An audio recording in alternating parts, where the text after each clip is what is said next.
මචල්ලා මාර කේස් එක. මුළු කැලේම ගගවල් ඇල්වල් වල වතුර නෑ බං. මෙහිම දෙයක් කලින් වෙලත් නෑ බං.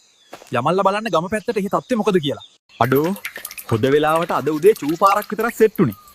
බොයන්නක් සෙට් උනා නම් කැන්ද කොළවල හැලප හදන්න තමා වෙන්නේ. වතුර නෑ යකෝ දුවපන්. දුවපන්. මචල්ලා මේ ගමේ හැත්ත උබල ඒ කාලේ තෙල් හොයන් ෂෙඩ් වලට දිව්වා වගේ වතුර හොයන්න පිස්සුවෙන් එහා ගමට දුවන්න අරන් බං. ආරච්චි සීයාගෙන් මේ ගැන අහලා බලන්නම වෙයි වගේ. මේ ඉන්නේ අපේ ආරච්චි සීයා. අවුරුදු 150ක ඉඳන් පොර මේ ජුමාන්ජි කැලේ ඉන්නේ. ගමේ උන් නම් හිතන්නේ පොරට පිස්සු කියලා. ඒත් මට හිතන විදිහට පොර කියන දේවල් වල ඇත්තකුත් තියෙනවා. අපි සීයාගෙන් ගිහින් අහමු මෙහෙම වතුර නැති වෙන්නේ ඇයි කියලා.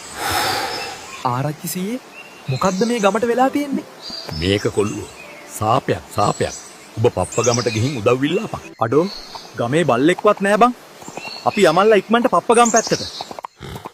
මාවන් පුතේ ගම්මුත් ගමේ නැති එකේ හංගපු බඩු වගේක් තියෙනවා. පප්ප ගමට යන්න කලින් හොරාට අනුමත වෙමුද? අනේ මේ බොක්සමාමි කියන්න එපා. යකෝ මම් මූට තිබහට පිහිටක් වෙන්නනේ බං ගියේ.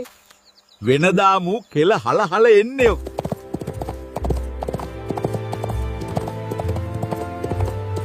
යාළුවනේ මම පප්ප ගමට ආව බං. දැන් ජිම් පප්පයි සූර පප්පයි එක්ක යන්න ඕනි බං. සෙනිකව වෙද පප්ප හම්බෙන්න.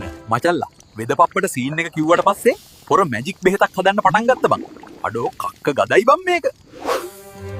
මෙන්න මේ මතුරපු බෙහෙත් කුප්පිය අරන් ගිහින් ජුමාන්ජි කැලේ උතුර පැත්තට වෙන්න තියෙන නුග දේවතා ගහට දාපන් කොළුවෝ.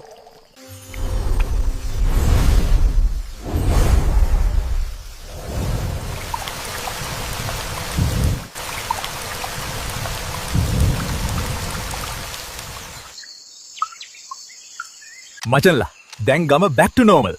එහෙනම් කොල්ලෝ අපි ගියා.